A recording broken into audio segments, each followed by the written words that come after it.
سی pack کے تحت جو منصوبے لگے، جو کول بیس پاور پروجیکٹس ہوں یا پن بجلی کے پروجیکٹ ہیں، کروٹ ہے اور اس طرح کے دوسرے، اور بجلی کے جو کوئلے کی بنیاد پر، چاہے وہ پورٹ قاسم ہے، سائی وال ہے اور دوسرے منصوبے جو لگائے گئے، اس وقت تو 2015 میں آپ جانتے ہیں 14 میں 20 گھنٹے کی لوڈ شیڈنگ تھی، اور ہمارے جو سرسبز کھیت وہ پیلے ہو گئے، اور صنعتوں کی چمنیوں سے دھواں نکلنا بند ہو گیا تھا، اور ہماری ایکسپورٹس ختم ہو گئی تھی.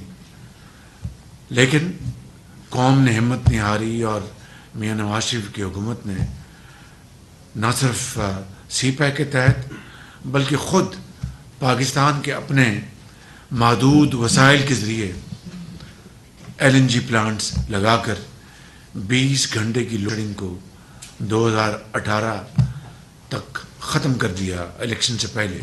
ایک بہت بڑی اچیومنٹ تھی. It was not a small achievement. It was I think one of the finest hour in Pakistan history. اور اس میں یقیناً تمام پیٹرولیم نے، پاور نے، سب نے مل کے، خزانہ نے اپنا حصہ ڈالا، اور اس طرح قوم کو توانا کیا.